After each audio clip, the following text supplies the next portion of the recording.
Bonjour à tous, bienvenue sur ce nouveau webinaire. Merci de nous rejoindre, il est 11h31 et on va pouvoir commencer donc, comme, on vous disait en préparant l'événement, on va viser une durée de 30 minutes. Merci à ceux qui, nous écoutent activement, vont poser leurs questions, même si merci à celles et ceux qui nous écoutent aussi d'une oreille en finissant leur tâche de la matinée. À celles et ceux qui nous écouteront en replay, par la suite. Voilà, l'idée c'est d'aborder ensemble 3 grandes problématiques, que vous allez sans doute rencontrer dans votre entreprise à la rentrée. Hem, Juste avant d'aborder ça, je vais, heu, vous dire un peu plus, qui nous sommes. De mon côté, je m'appelle Vianney Goater, je suis le cofondateur et CEO de Desker, qui est une, solution simple d'organisation du télétravail et du flex office. Et je te laisse la parole Simon pour te présenter. Ouais, merci Vianney. Bonjour à tous. Et donc Simon Vergeot, moi j'ai cofondé Useful et The Next Workplace.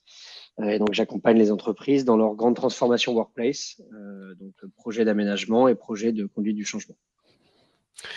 Voilà. Par nos expériences respectives et par, l'ensemble des entreprises avec lesquelles on est amené à travailler, à discuter, on s'est rendu compte qu'il y avait des grosses tendances qui émergeaient et qu'on souhaitait vous partager.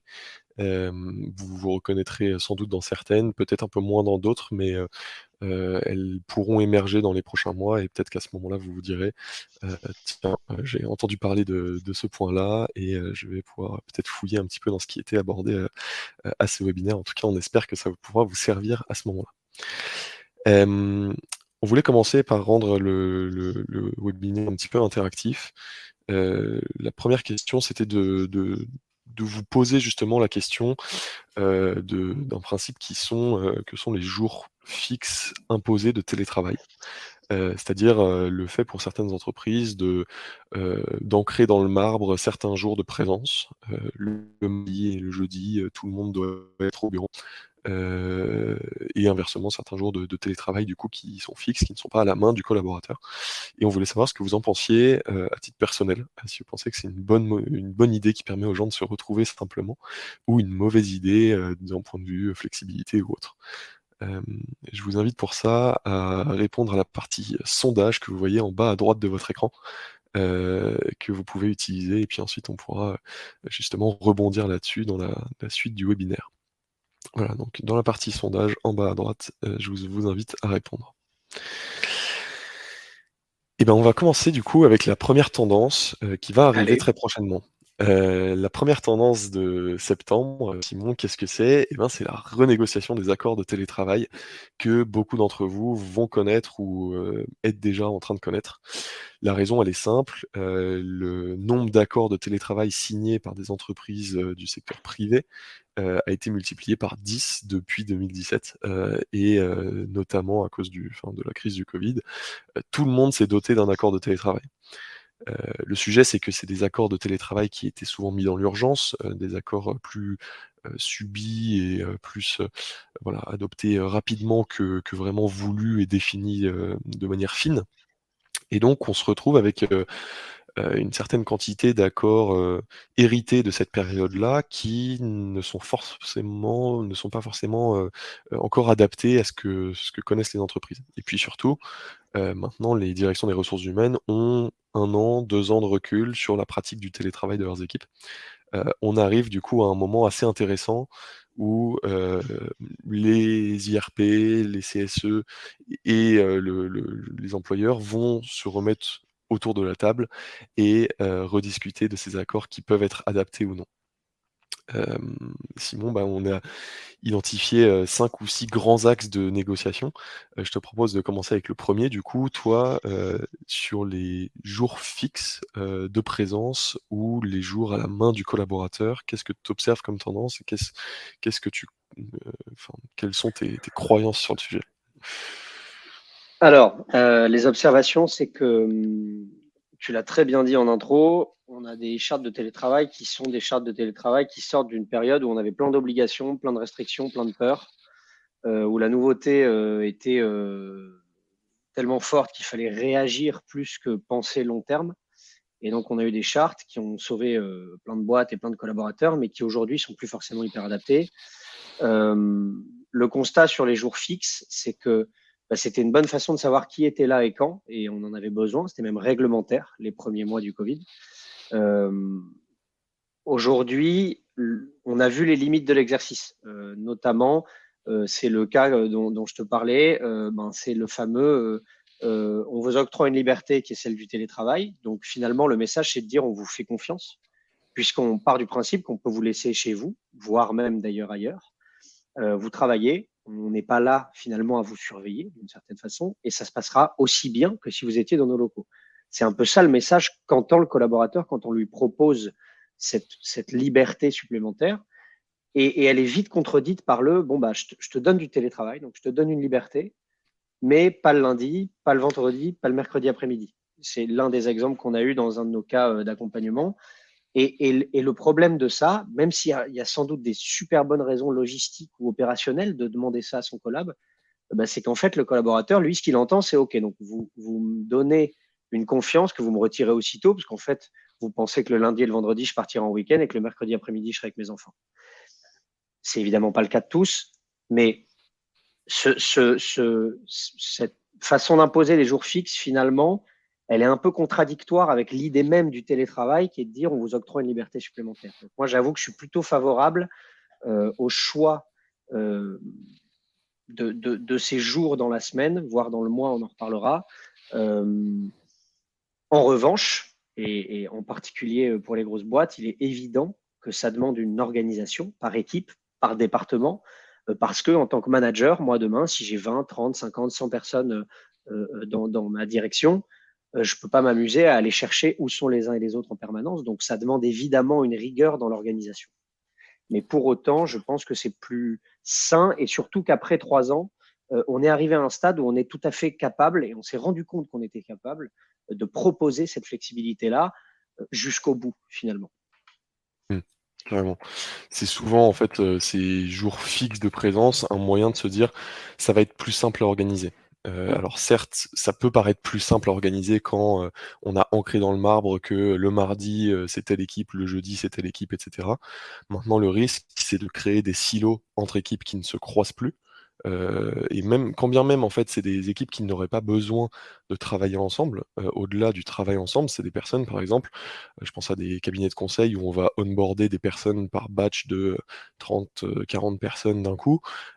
C'est des personnes qui ont, dès le début de leur expérience dans l'entreprise, créé un lien via leur onboarding commun et cetera, et qui derrière peuvent rester, proches, collègues et cetera.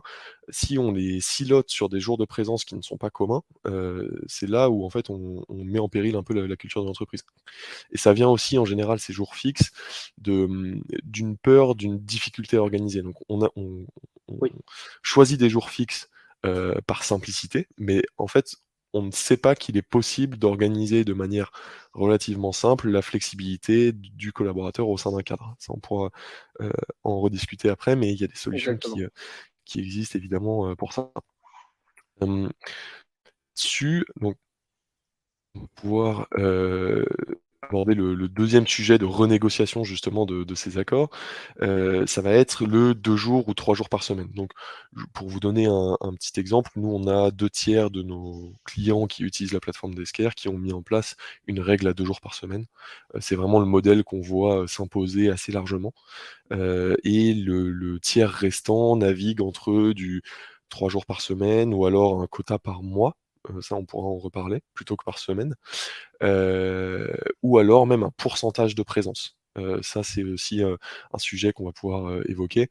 Hem, mais voilà, et donc le 2 jours ou 3 jours par semaine, hem, nous, le sentiment qu'on a, c'est que, le donc le télétravail va continuer à évoluer et à se répandre de plus en plus, mais ça ne veut pas dire qu'on va télétravailler plus. Ça veut dire que de plus en plus de postes vont être ouverts au télétravail, ça c'est sûr. Mais en revanche, sur la quantité de jours télétravaillés, le 2 jours, ne fait pas forcément l'objet d'une grosse, demande pressante, de la part des salariés à être augmenté à 3 jours ou plus. C'est, en revanche, relié avec un sujet, qui lui peut avoir un gros impact sur votre flexibilité de politique de télétravail, qui va être le fameux quota de semaines d'exception où le collaborateur va passer en full remote pendant 2 semaines par an, il a le droit de passer en full remote. Je sais pas si tu as déjà vu ça, Simon, dans certaines entreprises?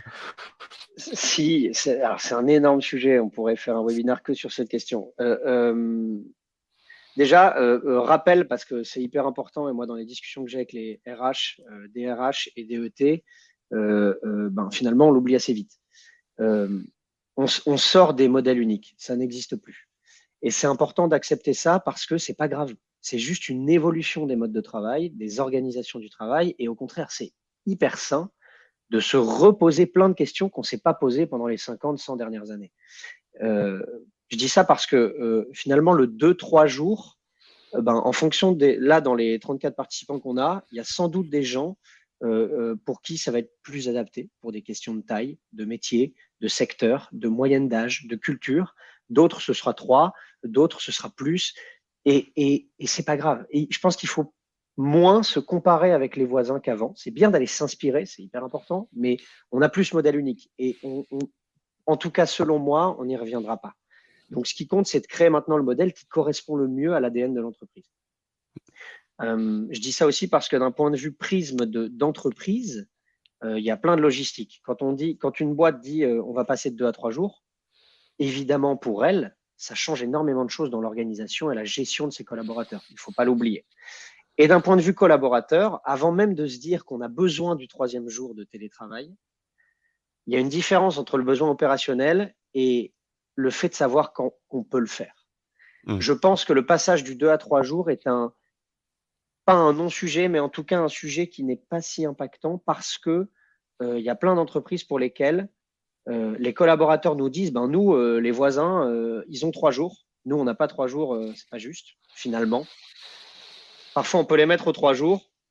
Pour autant, ils vont pas tous les prendre parce Ouais. qu'ils n'ont pas envie, ils n'ont pas besoin, leur métier ne nécessite pas de le faire, ou ils ont des contraintes opérationnelles, matérielles, logistiques, d'équipe qui font qu'ils vont revenir au bureau de toute façon. Donc, il n'y a pas forcément. Enfin, voilà, il faut distinguer, je pense, le besoin opérationnel et finalement la possibilité d'octroyer ce droit supplémentaire aux collaborateurs. Oui, Euh, oui, complètement aligné là-dessus. Ça veut dire que c'est pas parce que tu as le droit à 3 jours que tu vas faire 3 jours. C'est plus une bien sûr, aspiration à la liberté et au fait de se dire: «Tiens, mon employeur me laisse la possibilité, si je le souhaite, de le faire». Après, exactement. donc ça, c'est une réalité, mais à partir du moment où tu, autorises 3 jours, il faut être, à l'aise avec le fait que certaines personnes vont effectivement faire 3 jours. Complètement. Hem et ça peut aussi alors, donner des opportunités plus pour les départements environnement de travail d'optimiser, des surfaces puisque 3 jours de télétravail, Bien sûr. ça allège considérablement la charge sur les espaces de travail.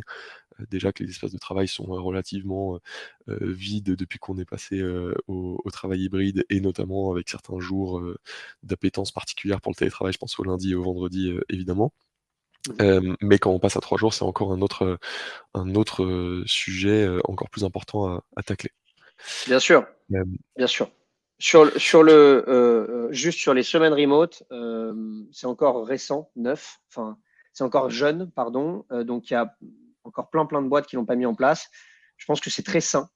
Que ce soit d'ailleurs parfois une semaine, en fonction des équipes, des métiers, encore une fois, des entreprises, ou 2 à 3 jours sur un gros week-end ou sur une partie de la semaine, je pense que c'est hyper sain parce que ça permet de changer d'air, tout simplement. On n'a pas les mêmes relations quand on est dans une maison en Bretagne pour bosser avec son équipe que quand on est dans les bureaux dans lesquels on est tous les jours.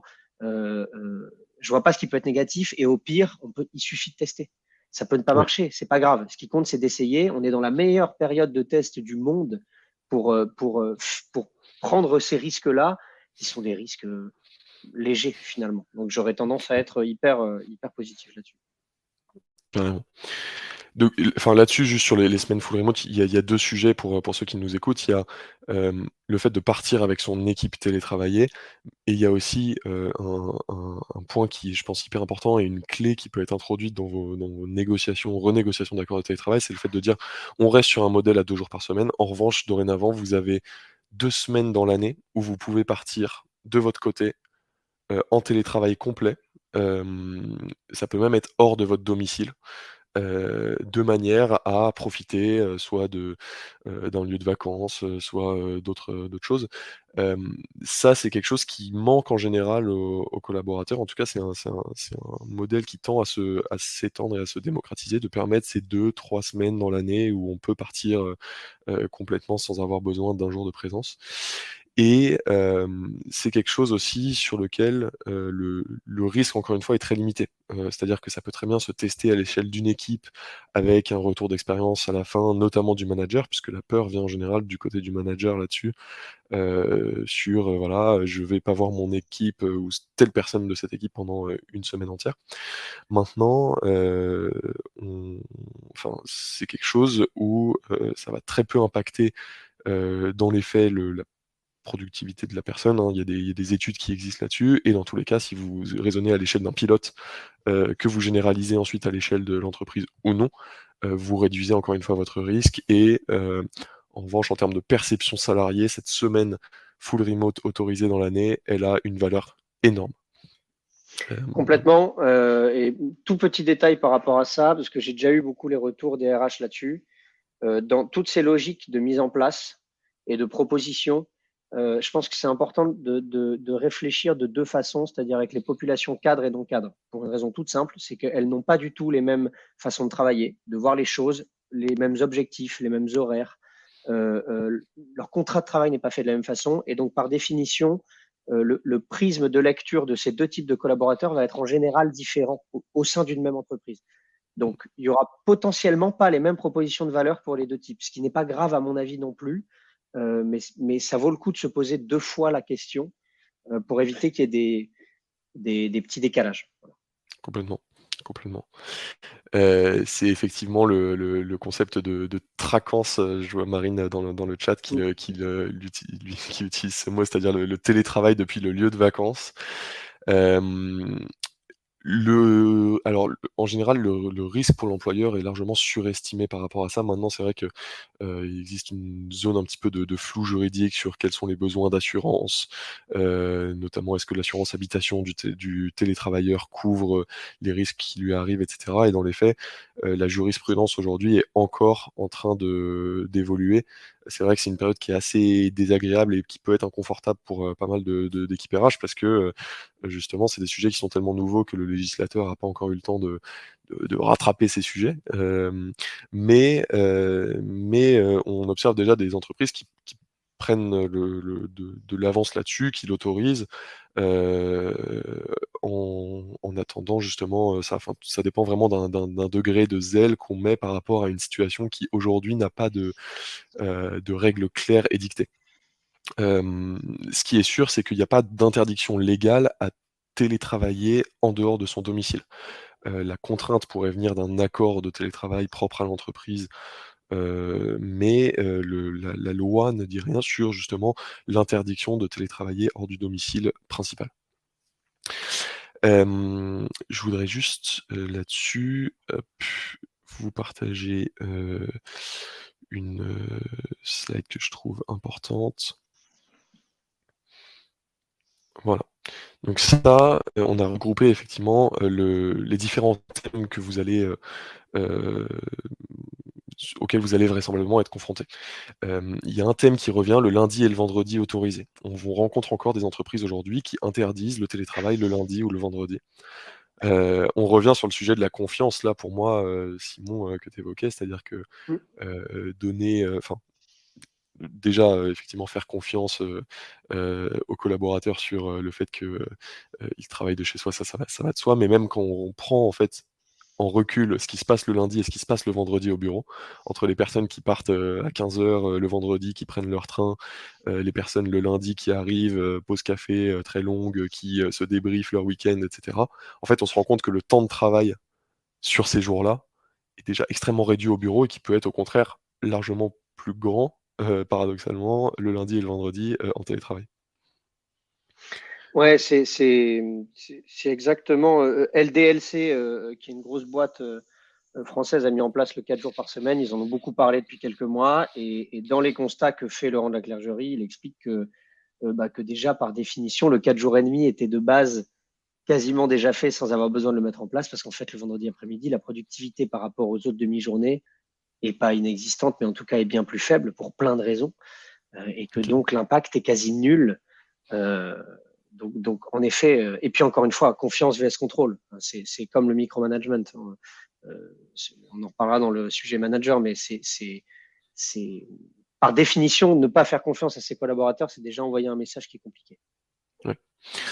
Un des derniers sujets, c'est la compensation financière du télétravail. Est-ce que le télétravail doit donner lieu à une compensation financière ou non? Vous connaissez peut-être, l'indemnité télétravail du coup qu'a mis en place, l'Urssaf, qui permet notamment une défiscalisation partielle, des frais que vous octroyez, enfin de l'indemnité que vous octroyez à vos salariés en fonction des jours de télétravail qu'ils prennent. Là-dessus, tu avais un positionnement assez intéressant, Simon, pendant qu'on En f- préparait ce ouais, webinaire. en fait, pour moi, ça date du télétravail subi. C'est-à-dire que quand on n'avait pas le choix et qu'on travaillait tous les jours depuis chez nous pour des raisons d'obligation légale, de santé, ça a créé des désagréments parce que notre environnement de vie n'était pas adapté, on n'avait pas le matériel, on n'avait pas plein de choses. Et donc, c'était une forme de compensation finalement de ce désagrément quasi quotidien. Aujourd'hui, on n'est plus dans un télétravail subi, on est dans un télétravail choisi, demandé par les collaborateurs. C'est plus un inconvénient, c'est un avantage supplémentaire. Et donc, j'avoue que très personnellement, moi, cette compensation financière du télétravail, aujourd'hui, j'y crois pas parce que l'argument phare à l'époque était de dire on propose du télétravail aux collaborateurs, ça permet aux entreprises de réduire leurs espaces, notamment, et donc de réduire leurs coûts. Or, ça fait 2 ans qu'on travaille sur des projets workplace en permanence, 2 ans et demi post-Covid, et qu'on se rend compte que, en fait, la réduction des coûts, alors à moins de passer de 10 000 m² à 5 000, évidemment, mais c'est rarement aussi drastique. La réduction des coûts, elle n'est pas du tout aussi simple parce qu'on a beau réduire nos espaces, on a d'autres frais qui arrivent. Par exemple, on crée des hubs régionaux pour que les entreprises se réunissent par équipe dans les grandes villes, ça coûte de l'argent. On met en place des nouvelles technologies à distance, on met en place une culture de l'écrit, ça répond en partie à la question de David sur les échanges connexions sans se rencontrer physiquement. La culture de l'écrit dans un monde hybride est extrêmement importante pour réussir à conserver le même niveau d'information qu'on avait quand on se croisait dans le couloir. Et ça prend du temps, ça prend de l'énergie, c'est une mise en place qui coûte de l'argent également. On doit accompagner les managers, on en reparlera juste après, et ça se fait notamment par des formations ou du coaching, et ça coûte de l'argent. Donc en fait, même cet argument de dire les entreprises ont gagné de l'argent en nous mettant en télétravail est plus du tout aussi vérifiable qu'avant. Et donc, cette compensation, pour moi, ne peut venir qu'en comparaison d'une autre population de la même entreprise. Exemple, à nouveau LDLC, ils mettent en place le 4 jours par semaine.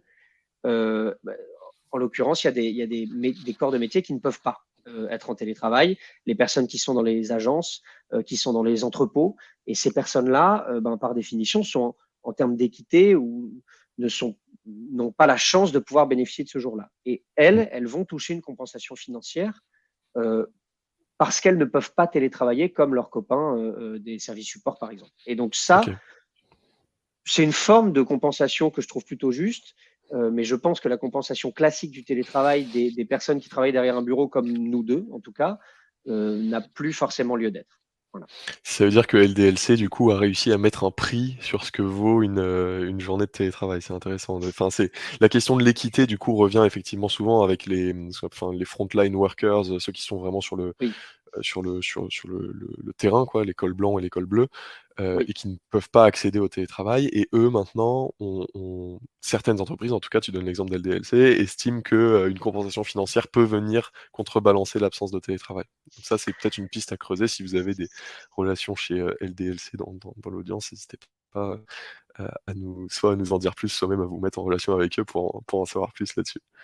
Euh, Moi, peut-être deux éléments que je peux partager sur la compensation financière du télétravail. D'abord, le premier, c'est que j'ai le sentiment dans mes discussions que les salariés valorisent plus un accord avec plus de flexibilité dans leur choix de jours, etc., que une compensation financière qui va se limiter à 2,50 € par mois, par jour télétravaillé par semaine. Enfin, je ne sais pas si vous voyez comment fonctionne l'indemnité.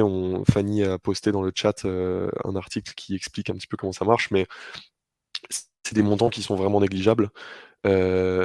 Et comparé à d'autres aspects, beaucoup moins financiers, mais beaucoup plus justement qualité de vie et flexibilité, heu, la plupart des collaborateurs vont avoir tendance à privilégier cet aspect flexibilité. Donc ça, au moment de vos négociations, justement, c'est quelque chose qui peut entrer en jeu.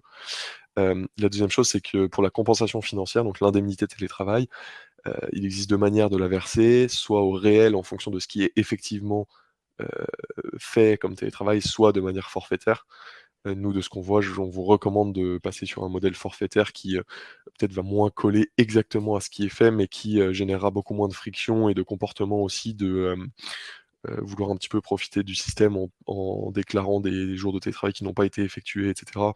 Au moins, lorsque c'est forfaitaire, un frais fixe pour tout le monde, heu, on va pas venir parasiter cette notion de, télétravail et cetera avec, de l'appât du gain, en plus pour des sommes aussi peu, significatives.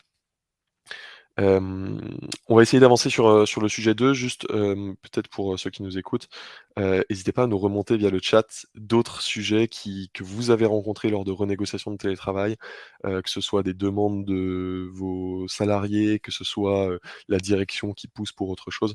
On est très curieux de voir effectivement d'autres sujets qui pourraient venir nourrir les renégociations, qui arrivent, pour, septembre ou, pour, plus tard dans l'année. On va passer au deuxième sujet. Alors je ne sais pas si vous voyez, mon écran. Hop. La fin du télétravail, le fameux retour au bureau, on en entend beaucoup parler dans la presse, notamment à cause de grandes entreprises américaines, Apple, Google, beaucoup de grosses, boîtes de la tech qu'on pensait très en avance sur le télétravail et qui ont annoncé finalement mettre fin au télétravail, en tout cas si on en croit certains médias, imposer le retour au bureau et cetera et en fait, ça donne des idées à certaines directions d'entreprise, qui, essayent de se pencher un petit peu via ce qu'ils entendent, dans les journaux. D'abord un 1er rappel, hein, en termes de chiffres, il y a une écrasante majorité de salariés qui seraient prêts à quitter leur entreprise si on les forçait à revenir au bureau à temps plein. On met un petit modulo là-dessus puisque les conditions de marché ont un peu évolué, que, peut-être que les salariés sont un tout petit peu moins en position de force en 2023 qu'en 2022 au moment où ce chiffre a été pris. Néanmoins, que ce soit des personnes qui quittent leur emploi ou des personnes qui se retrouvent désengagées, qui simplement, se retrouvent plus, s'impliquent plus à cause du manque de confiance qu'ils perçoivent de leur direction. L'effet en fait, est, relativement le même si on impose le retour au bureau. Est-ce que, toi Simon, le retour au bureau forcé, la fin du télétravail, tu y crois et c'est quelque chose que tu observes? Moi, je sais pourquoi tu ris. J'ai un avis assez tranché là-dessus, pour être franc. Pour moi, la notion de retour au bureau, dans l'absolu, n'a pas de sens. Tu le sais. Le fait de vouloir faire revenir les gens pour faire revenir les gens, pour moi, n'a aucun intérêt. On est dans une période où on a accordé beaucoup plus de confiance, d'abord parce qu'on n'avait pas le choix, et ensuite parce qu'on a continué ces nouveaux modes hybrides, ces nouveaux modes d'organisation. Euh, Faire revenir les gens au bureau, dans l'absolu, pourquoi pas, mais ça doit, selon moi, n'être qu'un moyen à une fin utile. Par exemple, on se rend compte que la culture d'entreprise se délite, que les équipes ont moins d'interaction entre elles, qu'on a perdu de l'informel. C'est un retour que j'ai énormément eu post-Covid. On me disait souvent, mais écoutez, les gens ne se croisent plus dans les couloirs, donc en fait, on perd 20% de notre communication d'entreprise. Parce que ces moments-là font finalement partie de la vie de l'entreprise, de la vie opérationnelle, du métier, et donc on n'arrive pas à recréer ces moments-là. Du coup, on a envie de faire revenir les gens pour recréer de la cohésion, pour recréer l'ADN de la boîte. OK, hyper bonne raison. Et ça, je ne peux qu'être d'accord, mais je pense qu'il faut le faire déjà, il faut l'expliquer aux collaborateurs. Les gens ne sont pas idiots, ils ont besoin de comprendre pourquoi on leur dit qu'on aimerait qu'ils reviennent. Et ça, c'est un truc qui n'est pas assez fait. C'est finalement de la conduite du changement. Ensuite, encore une fois, j'ai eu des grands débats avec des clients qui nous disaient, nous, on veut que les gens reviennent. Et moi, quand je disais, OK, pourquoi? J'avais pas de réponse concrète. Et quand on veut faire revenir les gens, finalement, pour se rassurer de dire qu'ils sont à côté de nous, je pense sincèrement que ça n'est pas une bonne raison. En tout cas, ce n'est pas une raison suffisante, parce que ça crée des frustrations, parce que quand il y a de la compréhension ou qu'on nous dit faites ça et qu'on nous dit pas pourquoi, bah, il n'y a rien de plus agaçant. Parce que, encore une fois, je me mets à la place du collaborateur. quand j'ai plus mes 45 minutes de métro, de RER, de voiture, que j'ai plus Christiane de la compta qui m'agace toute la journée, quand je peux choisir mes horaires plus facilement, quand j'ai le temps de faire une machine à laver et que je suis aussi efficace, si on me demande de revenir, je veux comprendre pourquoi. Et c'est normal. Ça fait 3 ans et demi qu'on vit cette période nouvelle et on ne peut pas revenir au mode d'avant en claquant des doigts et en espérant que tout le monde soit content de le faire. Ouais. Donc, revenir au bureau, pourquoi pas, mais il faut qu'il y ait de vraies raisons, de vrais besoins à cela. Et après, je pense que ça doit forcément être organisé. Le 100%, la fin du télétravail et le 100% retour au bureau, moi, j'y crois pas du tout. Ouais.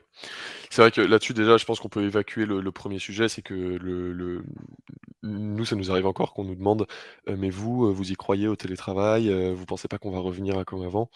Et je suis toujours surpris qu'on continue de me poser cette question et évidemment qu'on va pas revenir à du 100 présentiel maintenant qu'on y a goûté, c'était beaucoup trop dur et on se rend compte en plus que ça fonctionne. Le point que je voulais évacuer, c'est le retour au bureau, ça y est, on y revient. D'ailleurs, les Américains le font, et ceux qui sont le plus en avance dessus. Pas du tout. Il y a beaucoup de fausses, informations, en tout cas des titres complètement erronés qui circulent, je pense à enfin et pourtant certains journaux de bonne presse, en fait, mais qui disent voilà, on met fin au télétravail. En fait, ils mettent fin au full télétravail pour la plupart des contrats où ils permettaient le full télétravail jusqu'ici. En revanche, ils viennent, demander un minimum de jours de présence par semaine, de 1, 2, 3 jours, et cetera. Alors oui, ça choque, certaines populations de, développeurs américains, qui étaient habitués à un maximum de flexibilité, parce qu'il y a une grosse tension sur leur type de poste. Mais, tout ce que font ces entreprises-là, c'est juste, se calquer sur un modèle hybride, et on est, convaincus que c'est le bon modèle. Mais c'est absolument pas une dynamique de fin de télétravail. Donc ça, c'est la première chose. Moi, ce que j'aime beaucoup dans ce que tu dis, c'est expliquer pourquoi on impose le retour au bureau et il y a un concept que je trouve, très intéressant, c'est de brander son retour au bureau, de lui donner une identité, un peu comme si c'était une marque, avec, ça peut être un slogan, ça peut être, un manifeste derrière sur pourquoi on vous demande de venir au bureau. Qu'est-ce que nous on croit en tant qu'entreprise? Qu'est-ce qui justifie dans nos valeurs qu'on vous demande d'être là X jours par semaine, et cetera? C'est de lui donner une identité et un cœur en fait, et un esprit et de pas le réduire à, un chiffre par semaine, de présence. Donc le fait de brander son retour au bureau, je crois que Spotify l'a très bien fait, mais, des entreprises plus traditionnelles peuvent s'inspirer aussi de ce que font ces grosses, start-up, c'est de lui donner une identité et en fait, d'impliquer la communication interne dessus sur, voilà, effectivement, le brander comme un événement, dont on est fier et c'est l'occasion de rappeler les valeurs de l'entreprise à ce moment-là. Hem Et puis, la 2e chose ensuite, c'est que, hem, alors, comme tu as dit, enfin, demander le retour au bureau pour recréer des liens, on y croit à fond et je pense que c'est absolument nécessaire. Il y a aussi des retours au bureau imposés qui sont faits puisque, hem, la direction sent que les managers n'ont pas les armes pour, gérer enfin, ils ont l'impression que les managers sont en détresse depuis qu'il y a ce, travail hybride et donc pour leur faciliter le travail, on demande le retour au bureau. Je trouve que c'est une manière de se dédouaner un petit peu de sa responsabilité de former les managers, à, affronter cette nouvelle manière de faire. C'est-à-dire que, certes, on va prendre le côté du manager, on va lui faciliter la tâche en lui disant que tout le monde est au bureau et comme ça, il va pouvoir, reprendre son habitude de, regarder un petit peu qui vient quand. Ça encourage un peu des dynamiques de présentialisme et tout dont on n'est pas fan, mais voilà. Ça part d'une bonne intention qui est de baquer le manager, mais je les entreprises qui ont le plus réussi dans celles avec lesquelles on a discuté ou avec lesquelles on travaille, c'est celles qui affrontent cette complexité, en donnant aux managers les moyens de bien le faire et donc en les formant. On fait le lien, un petit peu en avance avec, le 3e sujet de ce webinaire, mais c'est une manière, enfin, il faut donner aux managers, c'est évident, les clés de manager en hybride et je pense que l'écrasante majorité aujourd'hui des entreprises ne le fait pas et le manager est le grand oublié, clairement de ce passage, à l'hybride. Hem Justement, la formation management hybride, je vois Delphine qui pose des questions dans le chat. On y vient au troisième point. Moi, j'avais juste une question très intéressante que je voyais arriver de Marine, qui nous demandait notre avis sur l'équipement des salariés en télétravail. C'était sur le point d'avant, qui peut être une demande des salariés. Voilà, je fais du télétravail, j'aimerais avoir de l'équipement chez moi. Nous, ça nous touche parce que c'était en fait, c'était l'objet social de notre entreprise au tout début, avant qu'on change de sujet. Mais je suis curieux de savoir, Simon, toi, ce que tu penses de ça, avant qu'on passe très vite au point quand même de la formation de manager qui est essentielle. D'un point de vue gestion d'entreprise, je pense que c'est très difficile de jauger les sujets un par un. Le workplace et les nouveaux modes d'orga, c'est plein de sujets qui demandent du coup du temps, de la formation, de l'argent. Et donc, il faut avoir une bonne gestion, entre guillemets, de où est-ce qu'on va placer nos budgets. Parce que le premier truc auquel je pense quand on dit équiper tout le monde en télétravail, c'est le coût que ça a. Mm. Pour autant, dans l'absolu, il y a deux choses. Il y a ergonomie, qui pour moi est obligatoire. Et il y a ensuite le reste. Ce que j'appelle le reste, c'est confort, avantage, finalement. Voilà. L'ergonomie, c'est que pour avoir fait 2 ans et demi de remote à 100%, quand tu as une chaise qui ne te permet pas d'être confortable, au bout de 8 ou 10 heures de bureau dans la journée, et de plusieurs semaines ou mois, tu as le dos en compote, et des dos, on n'en a qu'un. Donc pour moi, c'est obligatoire d'avoir une posture de travail quand on bosse de chez nous qui nous permette d'être bien. Maintenant, il y a aussi le côté branding, finalement. On accueille un nouveau collab, il a un petit pack télétravail, l'effet est waouh automatique. J'ai jamais entendu quelqu'un qui m'a dit j'ai reçu un pack avec une chaise, un écran, c'est pas ouf. Non, tout le monde est ravi de ça. Il y a un effet waouh qui est automatique et les gens apprécient énormément qu'on pense à leur jour de télétravail. De manière très concrète, il ne faut pas oublier que quelqu'un qui bosse mal chez lui et qui perd une demi-heure, 1 heure, 2 heures par jour parce qu'il n'est pas équipé, à la fin de la journée, c'est du chiffre d'affaires en moins. Donc finalement, le coût qu'on met par collaborateur une fois pour l'équiper intelligemment peut nous faire économiser beaucoup de galères ensuite, de potentiels arrêts maladie, de potentielles galères sur le réseau, la capacité de travailler efficacement, la capacité de faire des visios. Donc, pour moi, c'est un investissement de départ qui en vaut la chandelle. Maintenant, il y a tous les prix et il faut faire un pack intelligent, évidemment, parce que la chaise à 2 000 € et l'écran à 600 fait vite un budget important pour un collab. Mais je pense que c'est un avantage qui aide énormément, qui est très apprécié et surtout, encore une fois, dans un monde dans lequel, pour moi, on ne reviendra pas 5 jours sur 5 au bureau, ça veut dire qu'à minima, tout le monde va bosser un jour ou deux par semaine chez lui. Donc, autant être bien équipé pour le faire. Moi, j'ai une position qui est un peu différente, enfin, sur certains points. Ouais. En fait, d'abord, la chance des entreprises, entre guillemets, c'est que ça fait 2 ans qu'on est en télétravail, donc que la plupart des personnes se sont déjà un peu équipées. Alors, soit l'ont été par leur Ouais. ancienne entreprise, et vous avez de la chance, vous récupérez quelqu'un qui est déjà équipé, soit la personne a investi d'elle-même parce que, en fait, c'est pour son bien-être qu'elle le fait. Mais c'est rare, en fait, quelqu'un qui, depuis 2 ans, là, travaille sur sa chaise en bois, qui lui scie le dos. Et donc, enfin, voilà, le parc, on va dire, d'employés est fini et va être équipé à un moment. Maintenant, je pense qu'il y a aussi une partie responsabilité individuelle du salarié de s'équiper convenablement pour être productif, et cetera. Ça, c'est quand quelqu'un est engagé dans l'entreprise, qui prend son travail au sérieux, évidemment, donc c'est le meilleur des cas.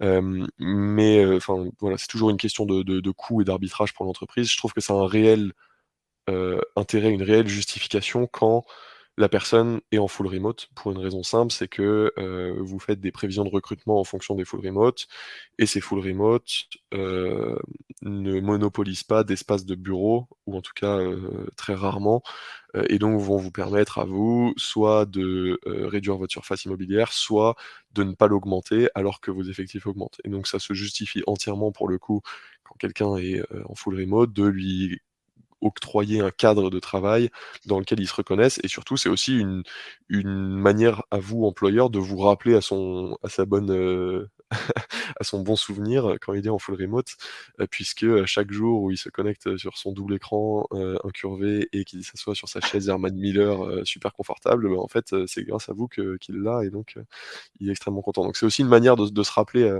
à son souvenir même à distance. Mais pour des salariés en hybride, moi je suis un petit peu moins convaincu, je l'avoue, pour ces raisons. Bon, J'ajouterai un détail, c'est la notion de flex office dans le bâtiment. ouais, Je suis assez d'accord avec toi sur la notion de coût. De toute façon, l'arbitrage est primordial. Je pense que quand tous tes salariés sont en télétravail et que tu es passé à 0,7 ou 0,6 de taux de flex, pardon, ça veut dire que tu as par exemple 6 postes dans ton entreprise pour 10 collaborateurs. Bah, par définition, au mieux, tu as 6 postes équipés. Ça veut dire que tu en as 4 qui ne le sont pas. mmh, Donc ça ne me choque pas en termes de vase communicant finalement d'avoir cet équivalent de 4 postes non occupés qui vont chez des personnes qui vont travailler beaucoup en télétravail. c'est Mais vrai, je suis assez d'accord avec toi, il faut deux poids, deux mesures et il ne faut pas suréquiper tout le monde s'ils ont déjà des équipements géniaux. Enfin voilà, il faut évidemment avoir ouais, c'est presque du cas par cas finalement. C'est c'est vrai. clair. C'est vrai. Hem OK et ben, on passe là-dessus sur le troisième sujet, qui est très important et je on désolé de déborder un petit peu, on va essayer de le conclure avant de vous laisser partir en pause déj. L'accompagnement du manager pour nous, c'est enfin en tout cas pour moi, c'est le grand oublié. C'est-à-dire que c'est celui dont, la responsabilité a le plus évolué, qui a vu son travail qui est déjà, un des travaux le plus dur, hein, qui existe, manager de l'humain. Tu le disais, Simon, quand on en parlait, hier. Hem et qui en plus aujourd'hui se retrouve à devoir manager des gens qui peuvent être à, plusieurs kilomètres de lui avec, une connexion un peu bancale ou des choses comme ça. Enfin c'est on vient vraiment, tout faire pour lui compliquer la tâche, on va dire. Heu et du coup, voilà, on voulait rappeler cette stat d'abord, qui est que c'est quelque chose qui ne va pas s'arranger puisque la jeune génération qui entre sur le marché du travail aujourd'hui va toujours demander plus de flexibilité, ou en tout cas beaucoup plus que sa génération, aînée. Et les managers qui sont managers aujourd'hui, vont a priori rester managers, encore, entre, 1 et 30-40 ans, enfin, certains sont managers, très jeunes. Donc il faut dès maintenant prendre les bonnes habitudes. Comment tu vois ça du coup Simon, pour aider ces personnes-là à devenir efficaces sans entraver non plus, leurs équipes dans leur manière de travailler? Alors, ça rejoint la question de Delphine sur la formation du management hybride. Déjà, je pense que c'est une évolution extraordinaire, sans doute la meilleure de tout ce qu'on vit depuis 3 ans. C'est qu'en fait, l'hybride met en exergue tout ce qui ne fonctionnait déjà pas. Je pense au micromanagement, qui n'a jamais fait ses preuves. Je pense au fait de finalement d'imposer des horaires et donc le fameux facing de je pars pas avant 19h30 parce que sinon je vais me faire disputer même si j'ai fini mon boulot depuis 1 heure. Ces choses-là qui n'ont, pour moi en tout cas, aucun intérêt, sont encore plus remises en question avec la distance. Le manager, avant, c'était un poste. On en parlait en effet hier. On voyait le fait de passer manager comme un grade. Ce qui pour moi est une erreur fondamentale puisque c'est juste pas le même métier. Quand on est opérationnel et qu'on fait un métier très précis et qu'on passe manager d'office, on passe d'un métier opérationnel à un métier d'humain. Ce sont deux métiers différents. C'est pour ça qu'on a créé les RH. L'humain, c'est un métier à part entière. Il faut le comprendre, il faut l'appréhender, ça prend du temps, c'est compliqué, chacun est différent. Ça n'a rien à voir avec son métier opérationnel. Et donc, déjà pour moi, il y a une remise en question de qu'est-ce qu'un manager. Est-ce que n'importe quelle personne qui doit passer au grade du dessus doit forcément passer manager ou est-ce qu'il ne peut pas juste passer chef opérationnel d'une équipe et avoir un manager, en tout cas une personne qui s'occupe de l'humain. Bon, autre sujet, mais à mon avis, qui doit rentrer dans les mœurs des nouvelles réflexions hybrides. Sur la formation, pour moi, c'est de l'accompagnement. Les managers ont été la plus grande victime des 3 dernières années, et les managers, je précise, intermédiaires en particulier, c'est-à-dire ceux qui ont une équipe en dessous, ou plusieurs, et qui ont des N+1, N+2 au-dessus. Ils se faisaient matraquer par au-dessus et par en dessous, parce que les collaborateurs râlaient de ne pas avoir l'info, de ne pas être accompagnés, de ne pas avoir la structure, de ne pas être rassurés, même parfois. Et eux se retrouvaient entre deux feux, entre faire tenir les objectifs de leurs équipes, répondre aux attentes des N+1, tout ça sans accompagnement. Et donc, en effet, il y a eu un ruissellement de responsabilités qui, pour moi, est un dédouanement des top management, même si c'est pas voulu au départ, qu'il faut absolument rétablir parce que les managers, les burn-out managers, depuis 2 ans, sont hallucinants. Pour ça, les meilleures méthodes, c'est coaching, accompagnement, atelier, c'est-à-dire apprendre aux managers d'aujourd'hui, de demain, comment fonctionner en hybride. Ça passe par la culture de l'écrit, ça passe par la communication nouvelle, c'est-à-dire plus seulement dans le couloir, mais à distance. Ça passe par le fait de faire confiance, et ça s'apprend. Ça passe par l'empathie, c'est-à-dire se mettre à la place de l'autre, le recul, ce qui est encore pas du tout évident. Euh, et cet accompagnement-là, encore une fois, le manager, il a un métier, il a des responsabilités, il a une équipe à gérer. Il ne peut pas en plus forcément s'auto-former en permanence. Il a besoin qu'on l'accompagne là-dessus. C'est aussi le rôle de l'entreprise. Et c'est lui qui va faire la réussite de ses équipes. Donc, c'est sans doute l'un des éléments pour moi les plus importants aujourd'hui dans les nouveaux modes de travail et d'organisation. C'est l'accompagnement de ces managers au nouveau mode de travail, à l'hybride et tout simplement, parce qu'on l'a trop oublié ces 20 dernières années, à l'apprentissage de comment bien manager. Donc pour toi, en fait, enfin, c'est à l'entreprise de prendre en charge ce coût, de déployer des programmes de coaching avec, des coachs externes qui prennent du temps, spécifique aux managers pour leur apprendre à faire ça et l'entreprise doit intégrer ce coût-là dans son budget de passage au travail hybride? C'est un coût qui est incompressible, en fait, pour toi de former les managers, à ça? Oui, en fait, je te réponds à l'envers. Je pense qu'il y a certains managers qui se rendent compte de leurs qualités et de leurs défauts et qui vont par eux-mêmes, par professionnalisme, par envie d'évoluer, par challenge, s'auto-former. Et ceux-là, finalement, sont peut-être un peu moins concernés. Mais sauf que ce n'est pas une majorité. Et tous les autres qui soit ne se rendent pas compte, soit n'ont pas le temps, soit juste n'ont pas envie parce que trop de choses à faire, parce que charge mentale avec l'hybride, et ben ceux-là doivent être accompagnés. Et en effet, c'est la réussite de l'entreprise. Enfin, je veux dire, Mmh. ce coaching et ce management, cet investissement dont on parle, ce coût, le but n'est pas de dépenser de l'argent. Le but est de faire que vos managers de vos entreprises, demain, soient capables de driver vos collaborateurs, soient capables de rester sereins face à plein de situations différentes, soient capables de gérer l'hybride. Et je vois mal comment on peut passer à côté de ça. Ouais. C'est composante de leur métier. Et je rejoins à 1000% Carlos sur la maîtrise des outils. On a complètement évolué technologiquement parlant sur les 3 dernières années. On a découvert Zoom en 2020. J'exagère évidemment, mais il y a quand même eu un passage de quasiment 0 à 1 sur la techno. Et ça, moi, je me rends compte en visitant les bâtiments, en parlant avec les collaborateurs, qu'il y a encore une hétérogénéité d'équipement qui n'a plus aucun sens. Je vais dans 3 salles de réunion différentes du même étage, il y a 3 façons de se connecter. Donc, en fait, on a 8 ou 12 minutes de retard en moyenne à une réunion. Ça, Ouais. c'est plus possible. Ça fait aussi partie de l'efficacité du travail hybride.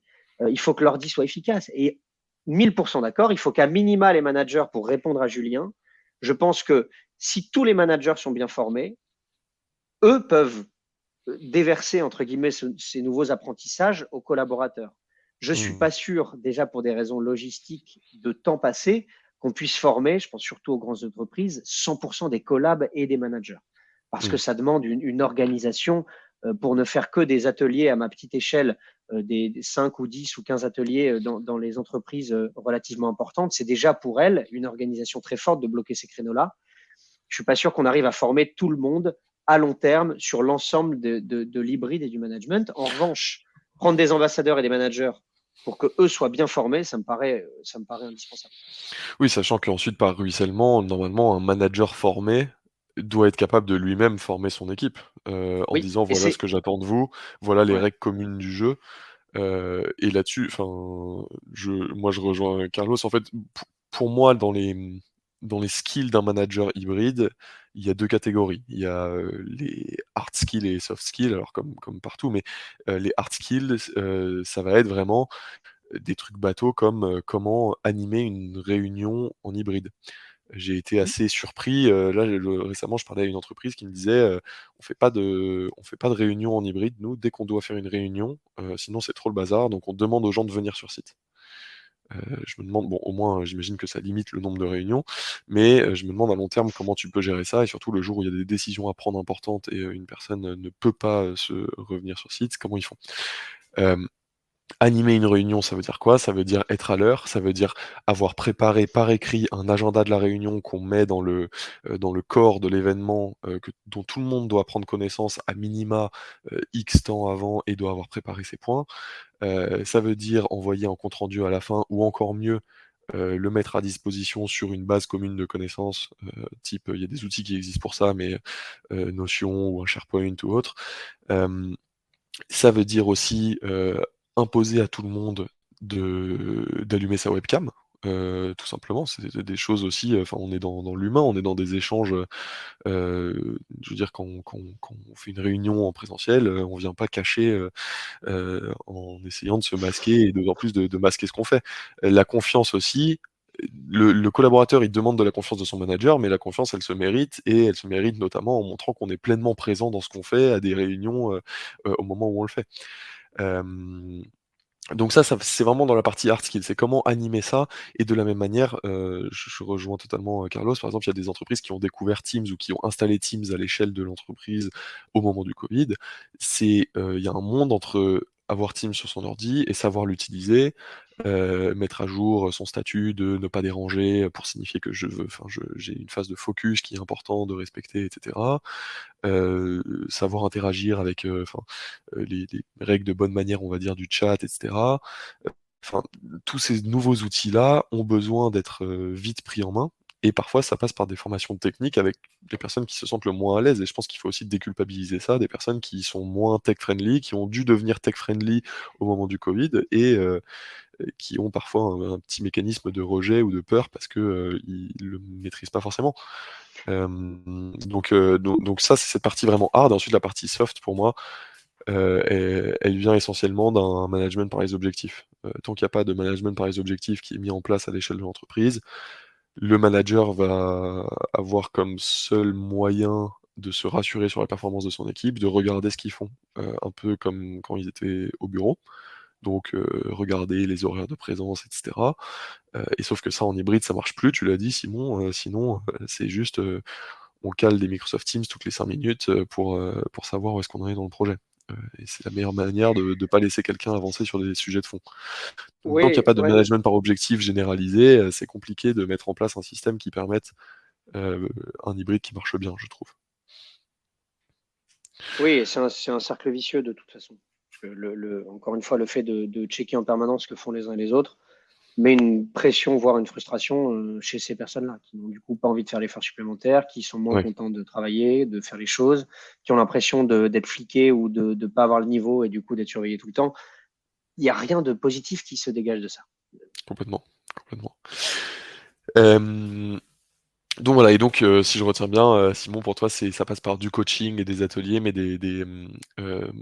faire intervenir des structures souvent externes, en fait, qui vont, prendre, uniquement cette partie, vraiment management. Comment je fais pour, recréer des rituels d'équipe qui fonctionnent, quoi? L'avantage de l'externe, c'est la neutralité. Moi, je le vois quand j'interviens soit en conduite du changement, soit en workplace.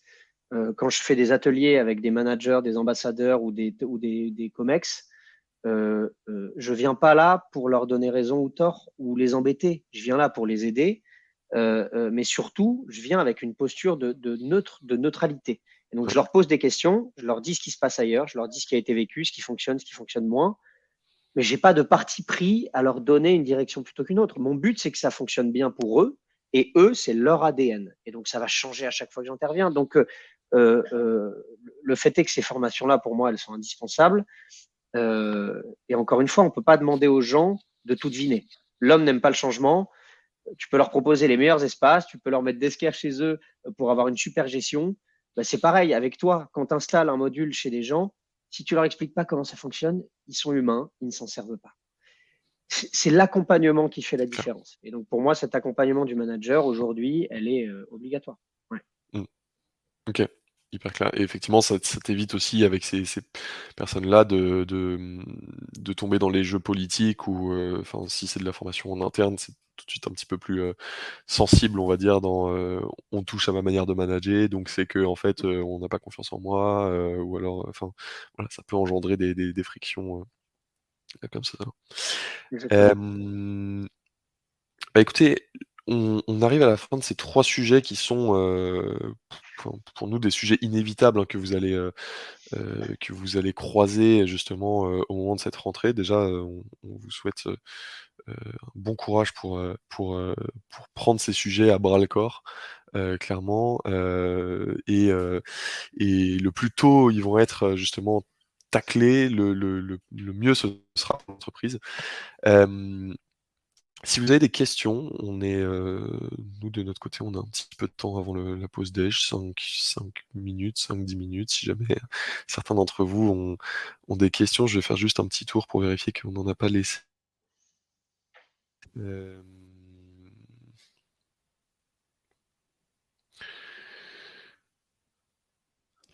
Effectivement, il y avait la question du passage de 3 à 2 jours de télétravail qui est aussi une demande d'une bonne partie des équipes. Alors c'est, à la fois original et en même temps, tant mieux. Ça veut dire que les collaborateurs sont demandeurs de ça, et de temps passé ensemble. Donc j'ai envie de dire, si la demande vient à la fois de la direction et des collaborateurs, vous avez tout gagné et autant, en profiter, tant que les points de vue sont alignés, pour passer à ce qui convient au plus de monde. Mais c'est vrai que c'est marrant de vouloir, justement, ancrer ça dans la politique de télétravail. Là, c'est Ouais, très intéressant. j'aurais tendance à dire que ça passe plutôt par des mises en place de rituels que par une réduction des jours de flex, enfin de Oui. télétravail. Parce que par définition, il y a toujours une partie des gens qui seront pas contents de ça et donc on aura l'impression de revenir en arrière. Mmh. Là où le fait de conserver la politique existante à minima, mais de dire bon bah maintenant on met des rituels en place qui vont passer par tu vois des nouvelles réunions, des temps d'équipe, des temps d'ailleurs formels et informels, à mon avis permet plus sainement de résoudre ce problème de manque de vision. Mais ce qui est hyper positif déjà dans cette phrase, c'est de dire que les collaborateurs ont envie de se revoir. Oui, c'est je pense, et effectivement, il y avait ce sujet aussi de dire quand on vous demande de revenir, il faut qu'il se passe quelque chose sur la journée où vous revenez qui justifie que vous reveniez. C'est pas on vous demande Exactement. de revenir et en fait vous venez et vous repartez le soir et il s'est passé exactement la même chose que ce qu'il aurait pu se passer si vous étiez en télétravail. Il faut là-dessus, c'est important dans la manière de l'apporter encore et ça c'est plus sur la responsabilité du manager, mais Hem, prévoir des temps d'équipe et d'ailleurs tu disais quelque chose d'hyper intéressant Simon, c'est important de perdre du temps pour en gagner après. De se bloquer peut-être sur les jours de présence, 1 heure où, on va, partager de manière informelle ce qu'on fait, où on va revenir sur, telle réussite, tel échec, comprendre, ce qui va pas, en faire 1 heure de formation ou même juste un petit déj, un café et cetera. Mais au moins cette notion de perdre du temps ensemble en présentiel, en fait, c'est la raison pour laquelle moi, j'ai intérêt à revenir au bureau, à faire l'effort de faire, ma demi-heure de RER, hem et qui va me faire dire en repartant du bureau le soir: «Ah bah, ça valait le coup que je vienne». Alors que si je passe une journée au bureau «comme une autre» entre guillemets, et ben, ça va être, marrant comme tu disais, hein, les 2-3 premières semaines, parce qu'on se retrouve tous ensemble, mais en fait, Ouais, passer ces 2-3 premières semaines, il y a plus de sens, il y a plus de raison, valable pour qu'on me demande ça. exactement. Hem Et bah, écoutez, je vois que, l'heure du déjeuner, approche. Moi, je voulais aussi vous partager une dernière chose, c'est, quelques ressources. Si ces sujets vous ont intéressé, je vous recommande de suivre sur LinkedIn ces quelques personnes. Alors, à la fois des personnes du monde de l'immobilier et le professeur Nick Bloom. Je suis désolé d'ailleurs, la plupart de ces contenus-là sont en anglais. Mais parce que la plupart de la littérature, du coup, d'études sur ces sujets-là nous proviennent des États-Unis et du Royaume-Uni. On espère que les champions de l'étude du futur work vont émerger en France. Mais notamment le professeur Nick Bloom, si tout ce qui est fréquence de venue au bureau, du télétravail, les grandes tendances, des jours préférés et cetera, vous intéresse, c'est de la data très bien expliquée et je ne peux que vous le recommander. Hem Voilà un petit peu, merci à tous de nous avoir rejoints pour ce webinaire. Si vous avez des questions, n'hésitez pas à nous contacter, que ce soit Simon ou moi, sur LinkedIn, ou autre, mais ce sera principalement sur LinkedIn, je pense qu'on sera le plus réactif. Oui. Et puis voilà, en tout cas, je vous souhaite un excellent, déjeuner et une très bonne semaine. Merci encore de vous être, connectés et puis, bah, merci à toi, Simon, c'était, super sympa comme échange. Avec plaisir. Merci à tous. Merci à tous, à bientôt, au revoir.